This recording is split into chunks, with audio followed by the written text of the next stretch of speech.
Account of a mother still coming to terms with the cruel loss of her daughter 30 years ago. The MOORS murders. Beyond grief.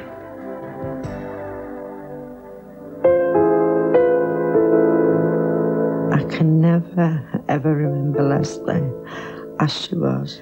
In my dreams, it's just a nightmare, the way I last saw Leslie on the slab in the morgue, the horrible pictures that were taken of her, and a voice on the tape recorder, begging and pleading. That's all I can think of all the time.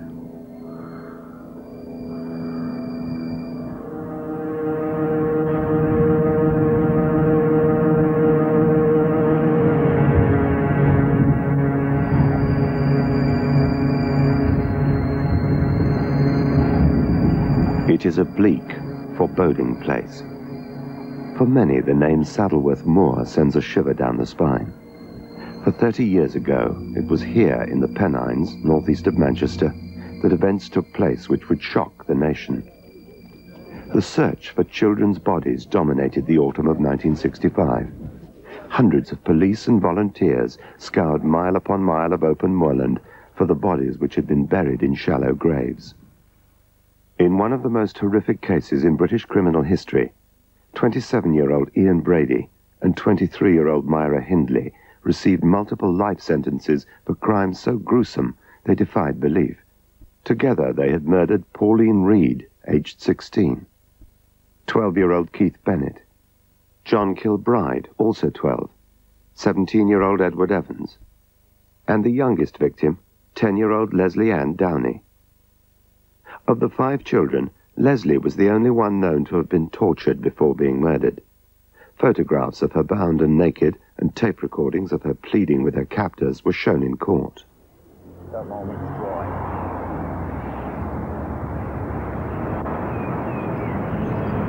For 30 years, her mother Anne and stepfather Alan West have had to live with the memories of how Leslie died. Memories which will never go away. This is the story of how the happiest Christmas they'd ever spent together turned into a nightmare from which they're still struggling to recover. Above all, it's the story of Anne and Alan West's life sentence of grief. Lives which even today are dominated by memories of their daughter Leslie. Leslie was a very timid, quiet child. Very, very obedient. She would never lose a temper like children do, like the boys did. If they teased her, she'd cry. She was that type of child, She wouldn't sort of get in a temper with them. The tears would come. I just melted for Leslie, I really did. I did for the boys, but I think it was with being the only girl, We're like, we're mother and daughter, but like best friends. It was Boxing Day afternoon, 1964.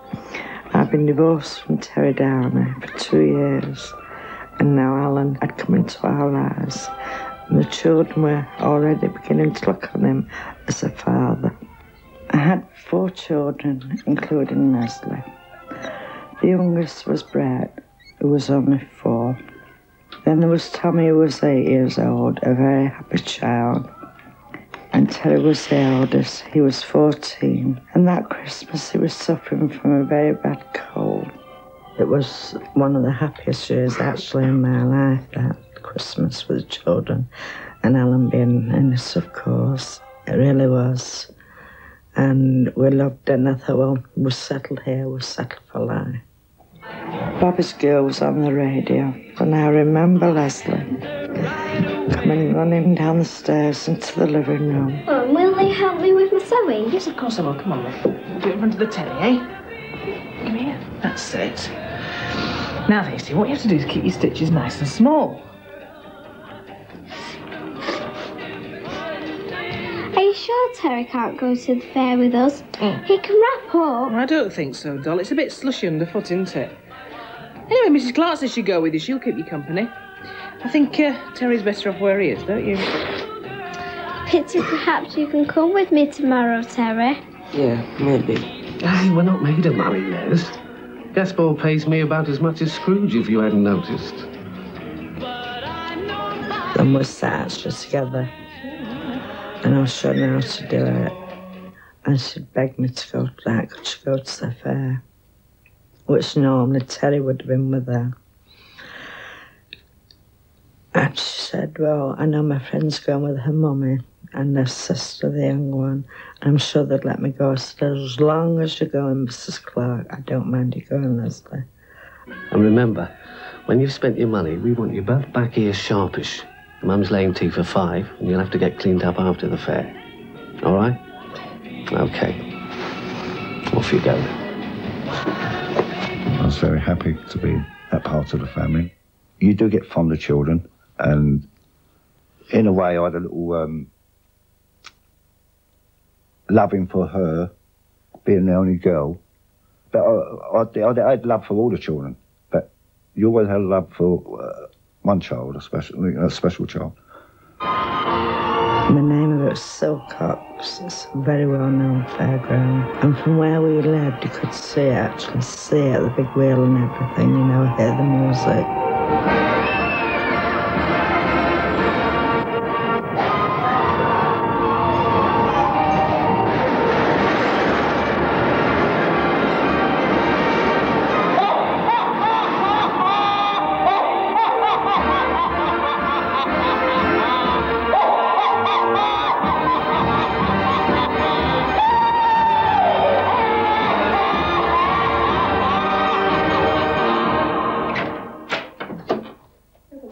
Tommy came home. Hello, love. No, Leslie. Where's Leslie?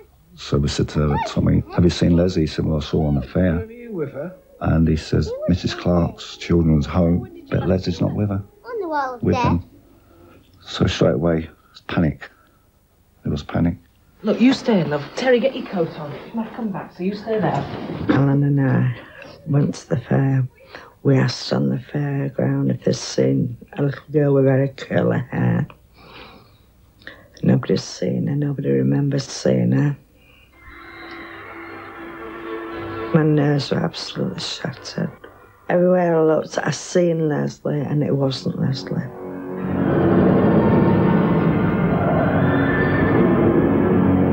I said, oh, she's there. But it wasn't, you know, it wasn't Leslie.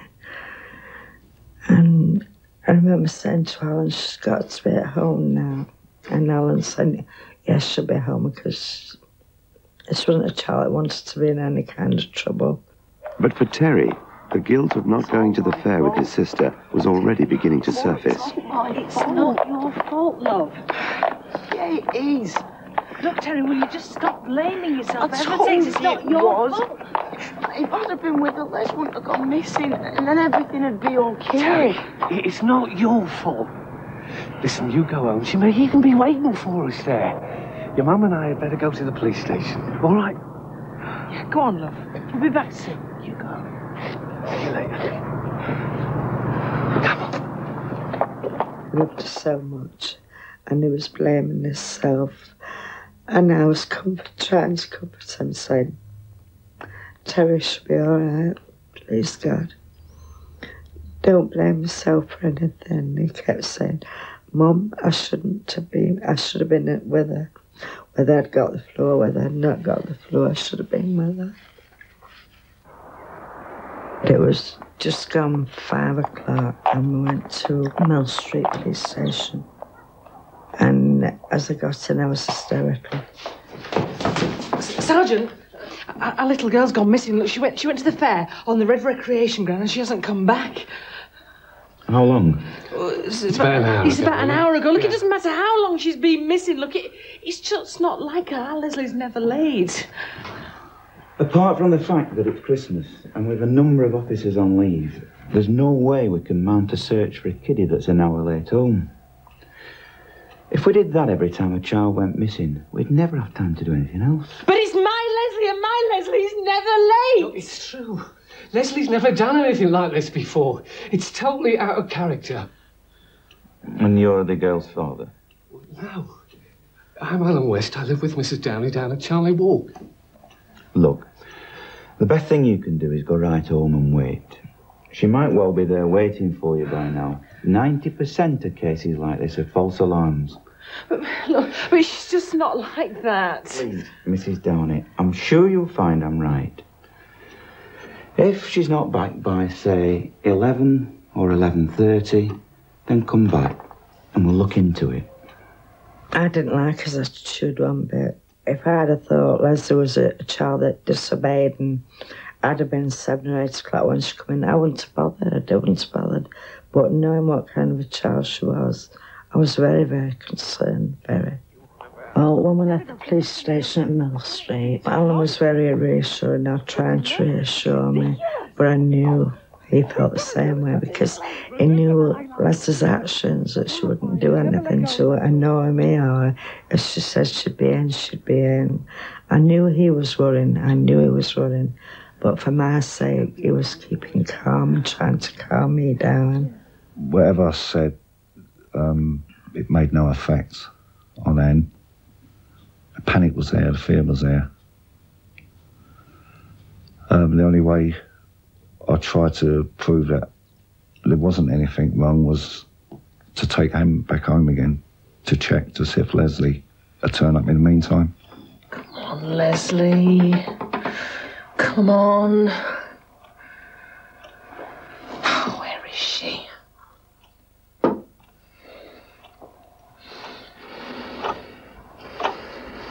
Time seemed to stand still. The hands of the clock just didn't seem to move. Look, we've got to do something, Anna. We've got to. Right, I don't care what time it is. We've got to go back. She's been gone over 6 hours. It was endless. It was the longest night I'll ever know. And as I was running down to Mill Street, people were enjoying themselves and they were coming out, laughing and joking. I just couldn't believe it. While they were laughing and joking, I was feeling as I was feeling. When we went to Mill Street at the 11 o'clock, something to 11, that's when they decided it was something serious. And I knew that because they wanted a full description of everything she was wearing. Very curly hair, and was last seen by the Wall of Death at Silcox Fair. And she was wearing a blue coat, black trews, pink woolen cardigan, red shoes, and this photo of her was taken only a few weeks ago and is a good likeness. Yes. And there hasn't been any argument or anything. We assure you nothing like that is happening. No, we love Leslie. We just want her back. Very well. Leave it with us then, Mrs. Downey. He told us to go home. Possibly he said that she could be at home when you arrive. We left there approximately about 40 minutes after reporting Leslie missing officially, which they accepted as official. And we went home. Leslie wasn't there. She hadn't turned up. I remember getting back, walking into Leslie's room. And I said from then, the light in this room will never go out, whoever's got it. I never believed that anyone could hurt her. Never believed that. And I never went out for over 6 months. Because we thought that somebody had dropped her off. She'd know a light was there, and we would still be there waiting for her. And I never believed for 1 minute she was dead. No.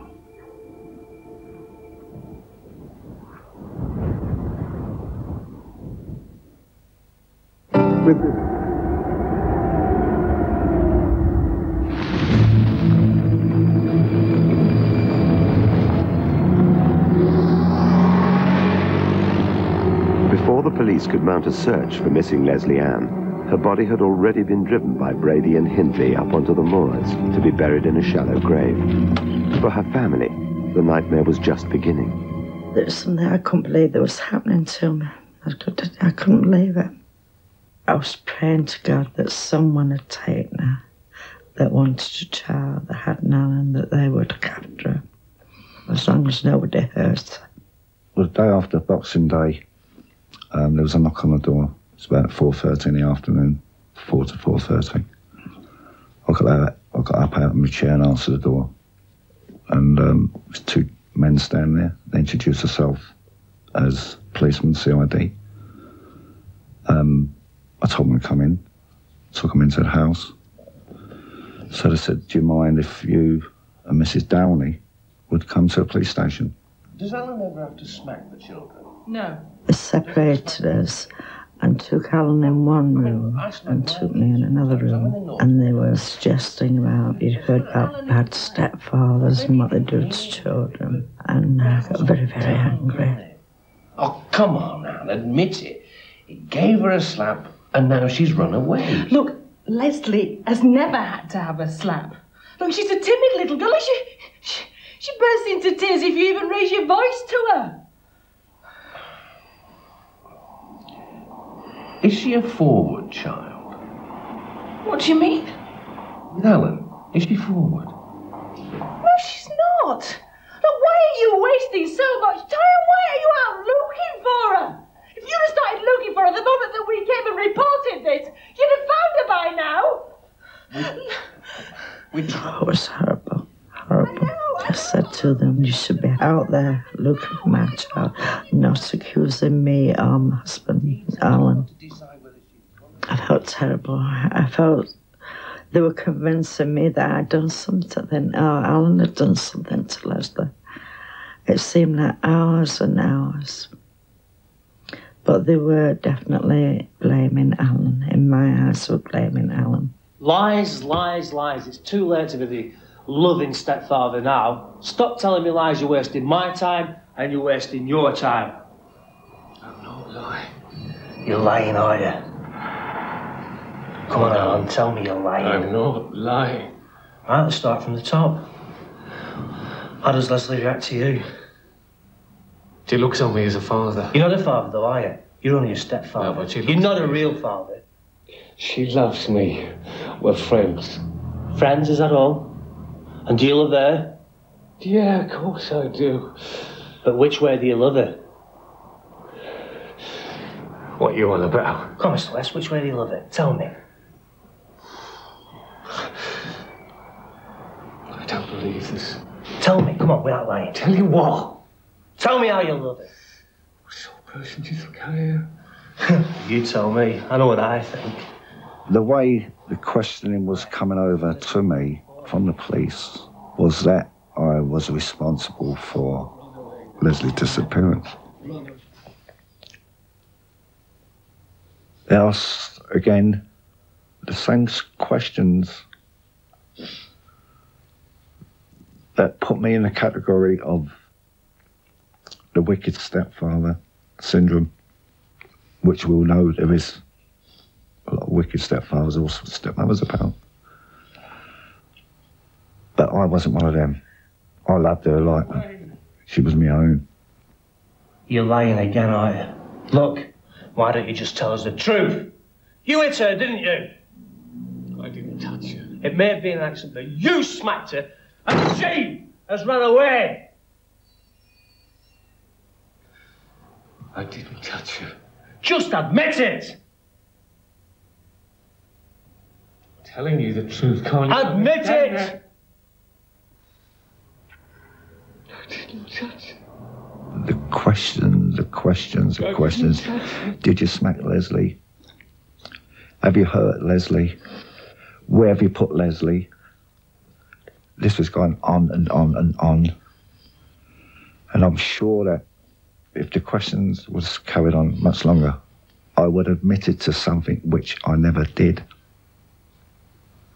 I would have done that. Just for peace and quiet. They took me into the corridor, and my little boy, Tommy, was in his pyjamas, and he was actually crying. And I said, how's he got here?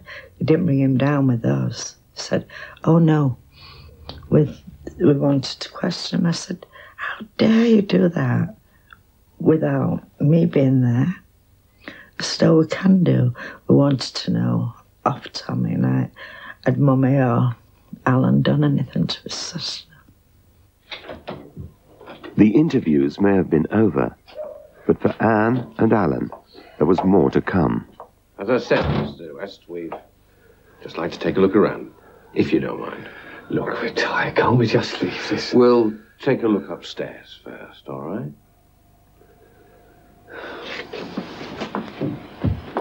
Alan took the police upstairs to search. I was very angry, very, very tearful and upset.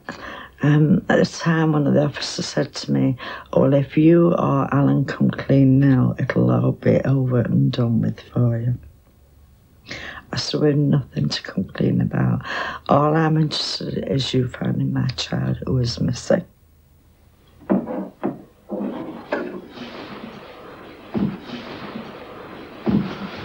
Right. You got anything? Just wait. Nah, nothing here. Right. Let's do the next one then. And then the next thing, we were standing in front of the airing cupboard on the landing. What's in this cupboard, Mr. West? It's an airing cupboard. Yes, but it's big enough to hide a child's body in, isn't it?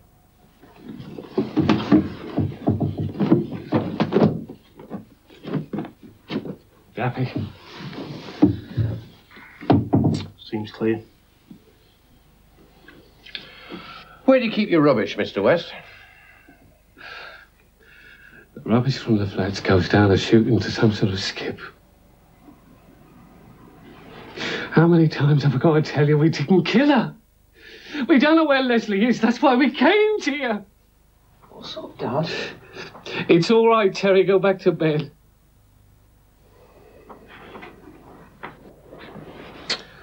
Look, Mr. West. I had an idea that the thing was pointing at me, not at Anne or anyone else, but at me. The feeling was that he is the guilty one, the wicked stepfather. It had been weeks since Leslie had last been seen at the Christmas fairground, and the police had drawn a blank. Although Anne and Alan lived with the hope that she was still alive, the weeks turned into months, and Leslie's disappearance was affecting the whole family. Everything had changed, everything. Not only my life, even the children's had changed because they loved us so much. They kept saying, we want Leslie back, we want Leslie back.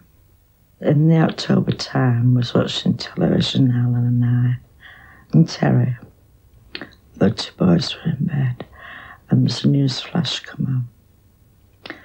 And it said the body of a child been found on Saddleworth Moors. And not being on the phone, I just had to know from the police, so I ran to our neighbours. And I said, please tell me, have you found Leslie on the moors? They said, no. I said, don't lie to me, I want to know. I'm entitled to know. I'm her mum. They said, no, Anne. Go home and go to bed. It's the body of a little boy we found on the moors.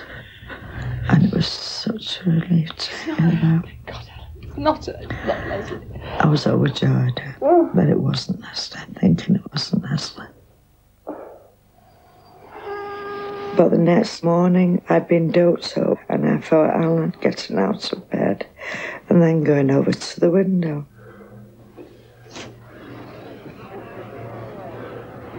What the hell is going on?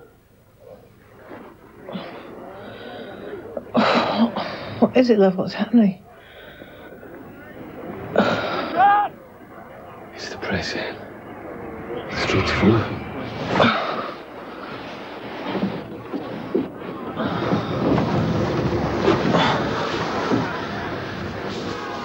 Oh my God! Oh God!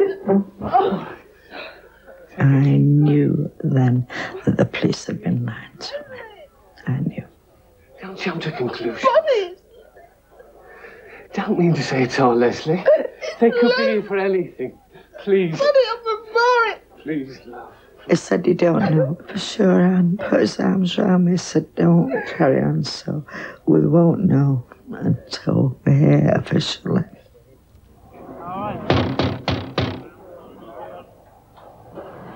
Mr. West, may we come in, please? Yeah. Mrs. Downey? Mrs. Downey, we hate to do this, but it's our job. Mrs. Downey, it's our sad duty to ask you to come down to the mortuary to make a formal identification. Here they are! Here they are now, we were then driven to the mortuary at Upper Mill, and we were just surrounded by press. And as we got out of the cars to go to the morgue, we were saying, is it Leslie? Is it Leslie? Tell us, Mrs. Downey, is it Leslie? Is it Leslie?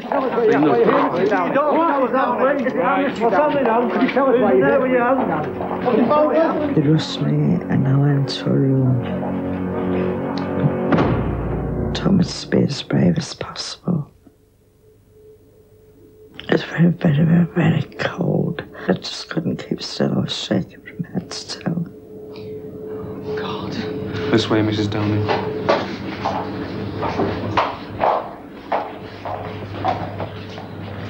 I'm sorry, Mr. West. You'll have to wait here. Oh, no, don't go. I'm sorry, Mrs. Downey, but he's not a relative. He can't go inside with you. It's regulations. We'd like to, but we can't. WPC Clark will take you through. Well, I went to go in with Anne, and I said, sorry, Mr. West, only Anne couldn't go in, which I was annoyed, because I'm sure that with my support with Anne, if it was Leslie, which at the time we never knew, she had a shoulder to lean on, shoulder to cry on.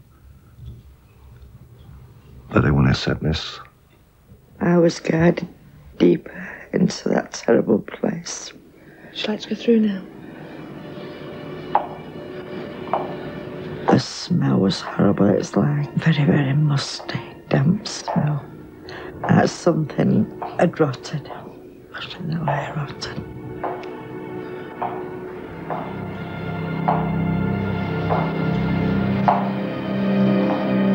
She was Leslie, but there's only half of her.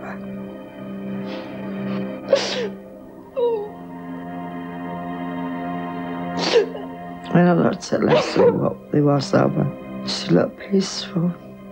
And then it was my little girl.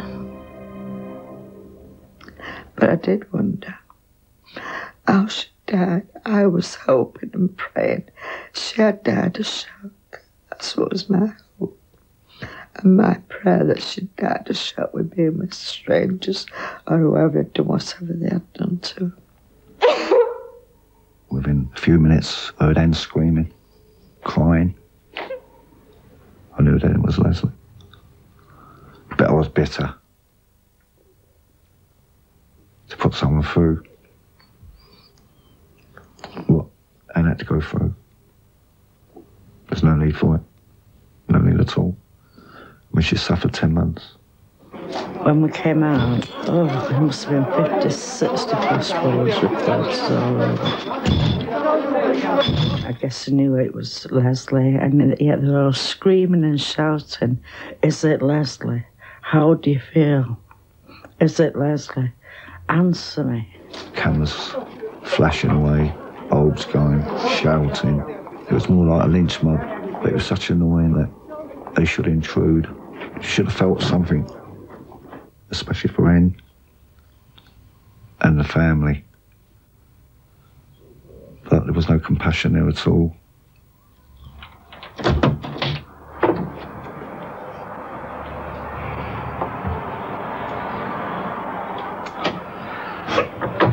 Oh, turn it off, come in.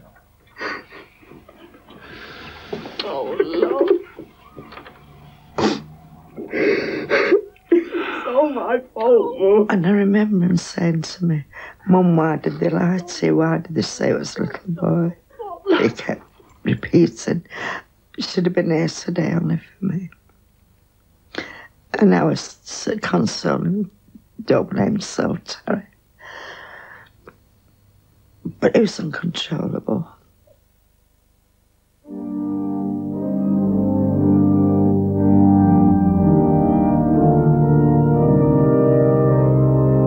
More than 1,000 people gathered outside the church at Leslie's funeral, and it seemed as though the whole world had turned out to mourn. The press were also there, anxious to turn their grief into headlines. But for Anne, the horror was only just beginning. A few days later on in the week, I'd had that Valium to calm me down. And I was sat there, half and half asleep, half awake. There's a knock on the door. And it was one of the detectives with like a portfolio in his hand. What now? It's some photographs. We know they're Leslie. But we have to have a formal identification. Well, look, let me do it. I can tell you whether it's Leslie or not. Don't show them to Anne. She's suffered enough already. Please just show them to me. I'm sorry, Alan. Look, I don't have any other choice. You know that. Believe me, if there was any other way, I'd do it. He said he was sorry I had to do this, but they knew it was, but I had to be sure. He said, we found quite a few, but we brought 2 we think are suitable for you to look at. I'm going to show you the first one, Anne. You must look at them. You know that, so... I nearly died. When I seen them pictures, they were horrible. Absolutely horrible. They had Leslie naked. She was gagged and bound, bent over a chair. And one of Just one more. You've got to, I'm sorry. And on the other one, she was on Henley's bed, knelt in prayer, and her mouth was stuffed up and a gag put around her.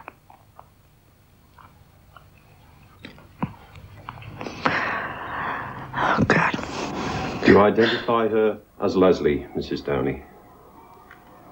It was in a terrible state. Because I knew when I looked at them pictures how frightened Leslie would be just to take a coat off, let alone her clothes. And then I remember them saying to me that I'd been needed to go to Mill Street again. I didn't really know what I was going down for, really. Superintendent Bob Talbot, Mrs. Downey. It was good of you to come. And I found that Mr. Talbot was very, very, very uneasy. A tape has been found, and it's not very pleasant. But I must ask you if you can recognise Leslie's voice. A tape? Yes. I have a daughter of my own, so I know how you're feeling. I'm going to turn this on and then ask you if you recognise the voice, okay? I started to play the tape. And I heard Leslie say, please don't make me get undressed. I don't want to get undressed. Please, please let me go out to Mummy. I won't tell anyone what you've done to me if you just let me go home to Mummy. And with that, I heard the monster, Henley, her voice saying, be quiet, shut your mouth, else I'll give you another good hide. She was saying, what's your name? And Leslie was saying, Leslie, what's your name? Leslie said, Leslie Ann. What's your name? And then I heard Leslie Ann Weston. She'd made a mistake. I suppose it was in her fear. She said Weston. Then Mr. Talbot turned me the table. He said it's the worst thing I've ever had to do to any woman, this. I remember the policeman saying he'd been very brave. I thought, I hadn't been very brave. I couldn't possibly be brave. She'd never had a good hiding in her life, Leslie. Till she met them monsters. Never been smacked. Never had to be smacked. I do know she was sexually assaulted in every way possible. By her as well as him. How she could stand by and let a little girl beg and plead with her. She even called her mum to see if it'd help. She was 23 and childbearing age. She should have had motherly instincts. She's just a monster, born evil.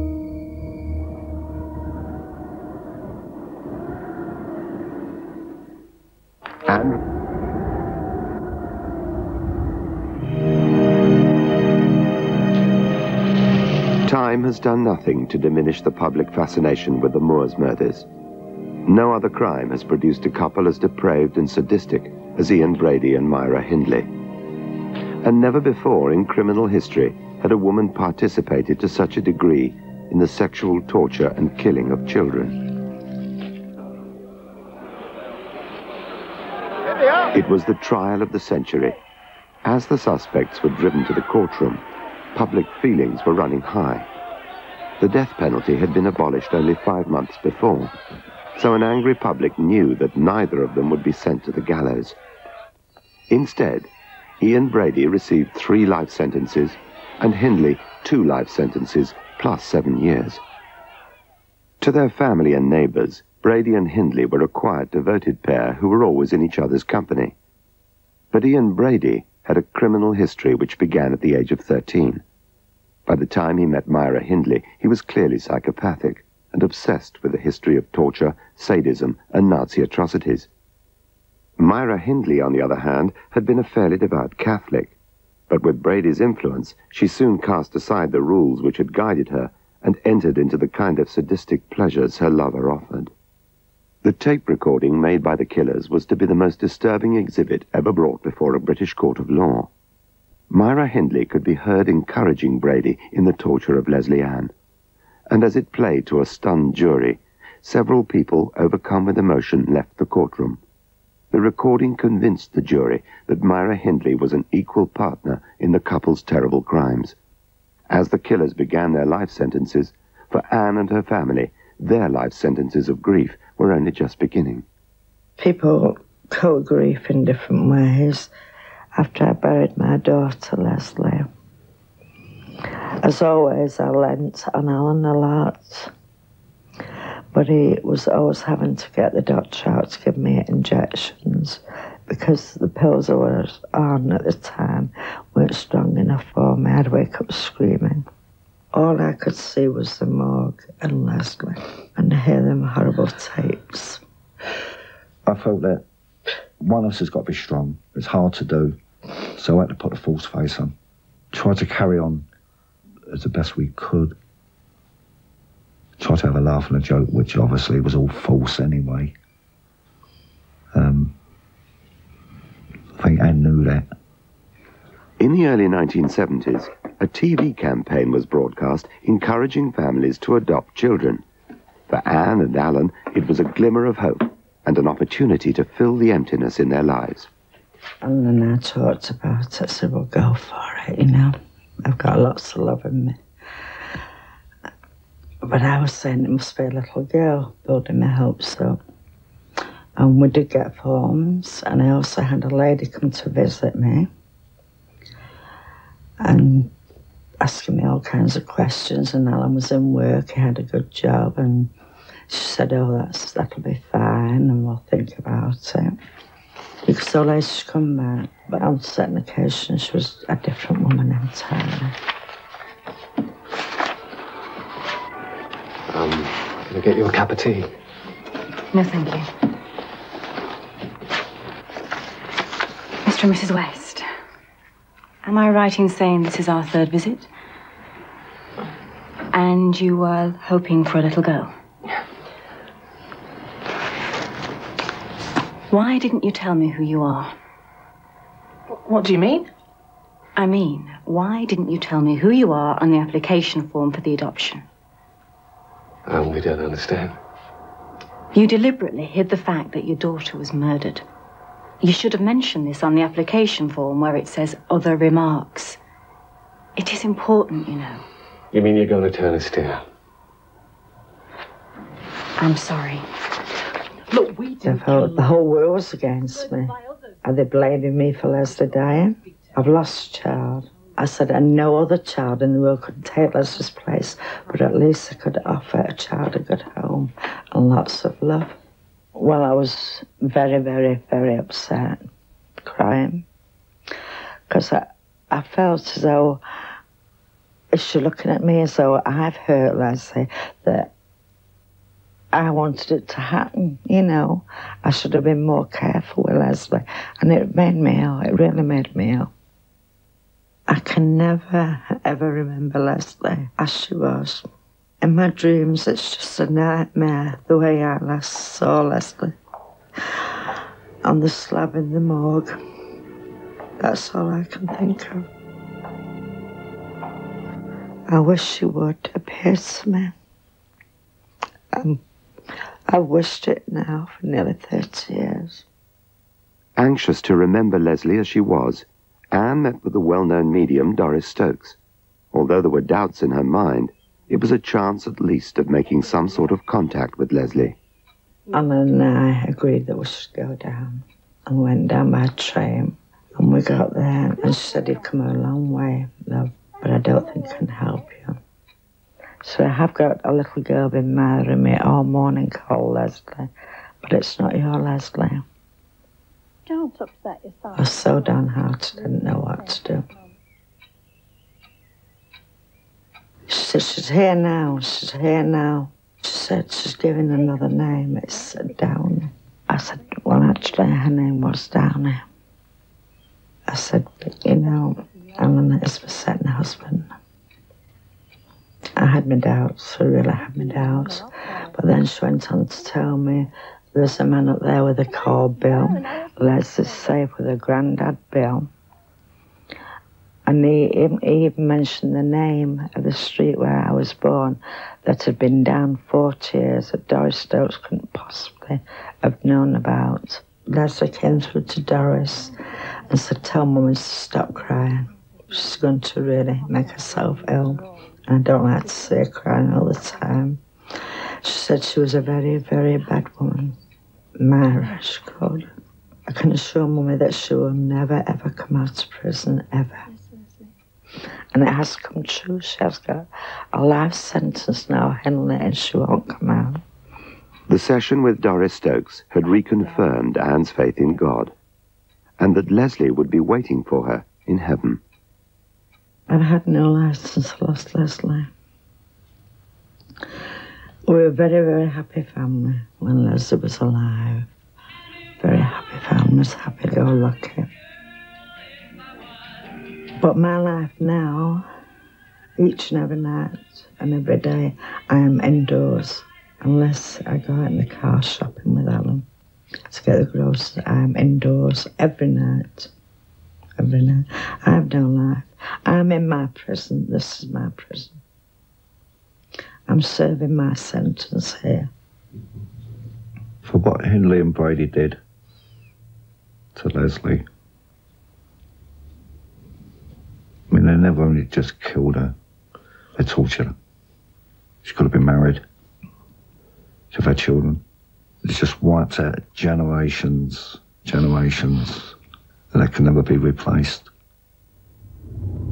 If you go out, people tend to be nice and ask you how you are and are you getting on a better, are you trying to forget? I could never forget, never. Not until the day I die. That'll be the only time I'll ever forget what happened to Leslie. They try to put in your head that it is God's making. When you lose someone, God wants them. She wasn't taken by the hands of God. She was taken by monsters. Hindley and Brady. I do say my prayers every night to Leslie, every night. But I cannot say the Lord's Prayer right through. I've got told me, forgive us our trespasses. That's one thing I never say in my prayers, and I don't think I ever shall. Because I could never forgive them, so I can't say it. Can't imagine how baby went. I just dread the place. I hate it so much. I will never, ever, ever come here again, ever. It has been 30 years since Anne last visited Saddleworth Moor, during the search for her daughter's body, and coping with such painful memories have been extremely difficult both for her and her husband Alan. Oh, without Alan, I wouldn't be here today. I really wouldn't. My minister, Leslie's minister, always said Alan was sent to bear my cross that I was going to have to bear in the future, and I believe that was true. He's been a wonderful husband. I don't want for anything. I don't have to do anything. He waits on my hand and foot. He does everything that I should be doing, that I'm not capable of doing. He's a wonderful husband. I love him so much for him. I really do. No, we never separate. Never. We do hear of cases where people are separated. They've gone their own ways after a tragedy. And there won't be a breakup in our marriage anyway, or our relationship. It's too strong. It is the love we have for each other, isn't it? Yeah. The love's got to be strong. Love for each other's got to be strong. They've taken a part of the love away, but we've still got memories. And they can't take memories away. It's Leslie that keeps me going, definitely. She keeps me going. I know it's her and Alan, but Leslie's there saying, you don't give up, Mum. Don't you give up. I would die tomorrow to be with my Leslie and die in peace if Mara Hindley was dead. If it came on television that Mara Hindley had committed suicide, I would go to bed and willingly die peacefully to be with my child. It might sound selfish, leaving my other children and Alan, but I need to be with Leslie. I need to be with her. That's a mother's love for a child. It is love and hatred that keeps Anne going. Love for Leslie and hatred for those who took her daughter away. Today, Anne continues to serve her own life sentence. It's a life sentence of loss, which extends almost beyond grief. Our Father, who art in heaven, hallowed be thy name. Thy kingdom come, thy will be done, on earth as it is in heaven. Give us this day our daily bread, and lead us not into temptation, but deliver us from evil. Thine is the kingdom, the power, and the glory,